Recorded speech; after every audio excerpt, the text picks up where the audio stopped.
Good morning, everyone. I'm Riley King, and welcome to the Riley King Newscast.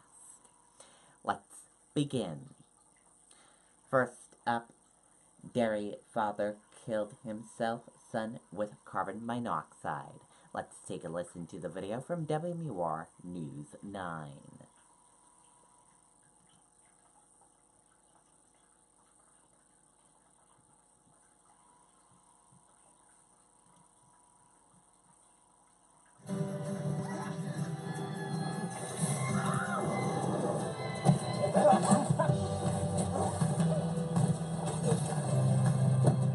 Around here. So sad, and it's tragic. Neighbors are distraught over the tragedy that happened just steps away from their own homes. Yesterday, police conducted a welfare check after 39-year-old Matthew Edmonds did not show up to work. Once inside, they discovered the bodies of Edmonds and his 6-year-old son, Preston. Police further viewed that room itself had been sealed from the inside using duct tape and also using a blanket. Also in the room were 2 charcoal grills. Inside the grills both contained burnt charcoal and ash. Autopsies revealed the two died from carbon monoxide poisoning caused by those grills. It's our understanding that these grills were purchased just a couple of days prior to this event. Investigators also found a note hanging from the living room ceiling warning them they would find the bodies and that there would be dangerous levels of carbon monoxide. There was a series of written documents in the home that Mr. Edmonds made clear what his intent was in those documents. We still are going through them at this point in time. The AG's office could not comment on motive, but say they continue to look into why this happened. It may be a question we're never able to answer, but certainly some of the motivating factors we're going to be able to discern. I don't know, I just felt that I needed to say a prayer as I was going by. Just, bless their souls. News 9 did speak with Preston's mother on the phone. She lives in Maine and is making her way to New Hampshire. She and Matthew had shared custody. They also lost another son, Connor, who drowned at a family's house back in 2009.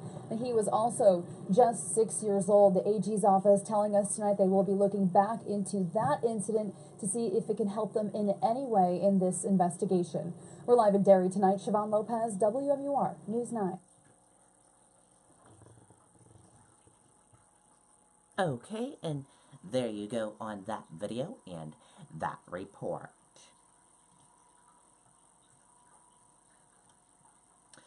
First confirmed flu-related death of a child reported in Massachusetts. Let's take a listen to the video from WCVB Boston.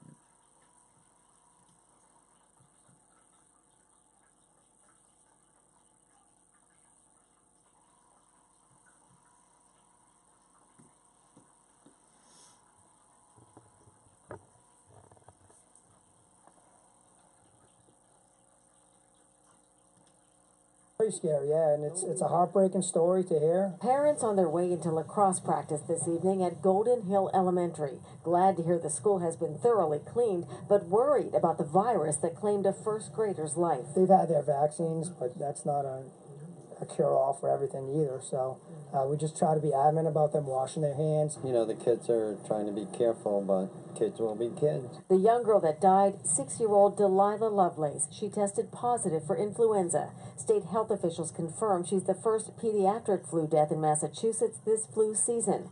Meanwhile, the state has seen more than 8,100 lab-confirmed flu cases so far this year, but the actual number of cases is believed to be much higher, and we're not done yet. I try to not be the germaphobe of always doing the cleansers on your hands. I normally just say, okay, wash up like normal and, let your immune system do your job. But, the flu is really scary. The family of Delilah Lovelace is asking for privacy tonight. The superintendent of schools here is saying that all Haverhill schools will be disinfected next week during winter break as a precaution. We're live in Haverhill tonight. I'm Mary Salida, WCVB News Center 5. Okay, and there you go on that video and that report.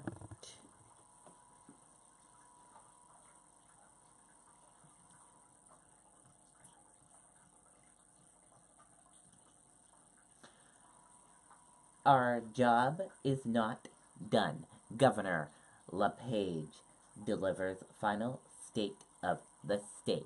Let's take a listen to the video from WMTW News 8 Maine.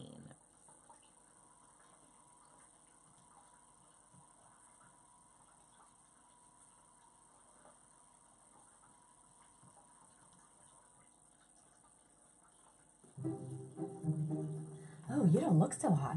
Rough night? Ugh. Oh, well, actually, that's the problem. You're on antibiotics. Antibiotics can kill the good bacteria as well as the bad, and that's bad news for your tummy, unless you use Florastor. Unlike many other probiotics, it's naturally resistant to antibiotics and protects the good bacteria in your body. So, take some Florastor. Doctors, well, my orders. Be biotic, and drink plenty of fluids. 83 minutes long, and the governor went off script quite a bit. He talked about some of the themes that we've heard him talk about time and time again in the last 7+ years, though he did not talk one bit about the state's opioid crisis. The biggest applause line of the night came when the governor talked about a company bringing 120 jobs to northern Maine. Just today, North Carolina-based company Lignaterra announced it will build a new cross-laminated timber facility at the former Great Northern paper site in Millinocket, Maine. Governor LePage says expect 2 more economic announcements before the end of the week. In tonight's State of the State address, he railed against special interests, the referendum process, and the amount of untaxed conservation land in Maine. We, you, and I need to make sure that the large foundations, the Natural Resource Council of Maine, who are ripping off the landowner in the state of Maine, need to step up to the plate. This governor has fought for years against expanding Medicaid. Now that voters have approved the expansion, the governor issued this challenge to Democrats. I do not believe it's appropriate for this body to wait till after the November elections. Do it now. Do it now. The people of Maine, if you believe in it, then fund it. Democratic House Speaker Sarah Gideon says the Medicaid program may not need more funds until 2019. We will appropriate them when we're ready. We will do it according to the process of this branch of government, not the executive branch. Both Democrats and Republicans in the legislature expressed disappointment that Governor LePage did not talk about the opioid crisis that's killing, on average, more than 1 Mainer a day. I think it's a real tragedy that we haven't addressed that properly, and I think it really needs to be the top order of the next governor. And voters will choose the next governor in November. Of course, a lot happens between now and then, and whether this governor says he will endorse anybody in this race doesn't matter. He's going to play a big factor in the race for the Blaine House this year because his entire team, including his daughter, are working for Republican candidate Sean Moody. The governor publicly thanked Ken Fredette, the House Minority Leader you just heard from at the end of the story. The governor did not say anything about Mike Thibodeau, an obvious snub of the Senate president. He and the governor don't see eye to eye. Megan and Steve. Okay, and there you go on that video and that report.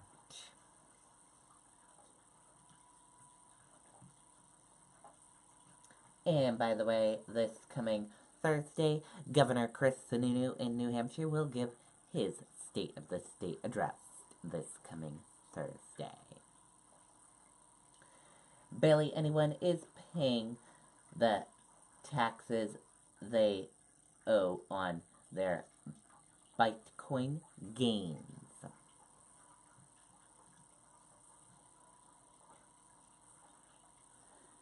A tiny fraction of Americans are reporting their cryptocurrency transactions to the IRS, according to a study from Credit Karma Tax.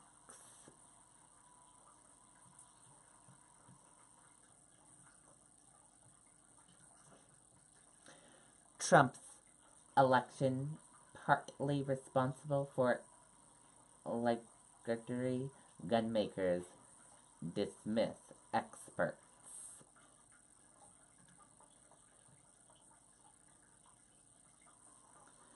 For more than 200 years, Remington has been one of the Americans' best-known gun makers, a Wild West throwback whose debarred products have favored by sportsmen as well as the military. But on Monday, the North Carolina-based company announced it intends to file for Chapter 11 bankruptcy protection due to massive debt.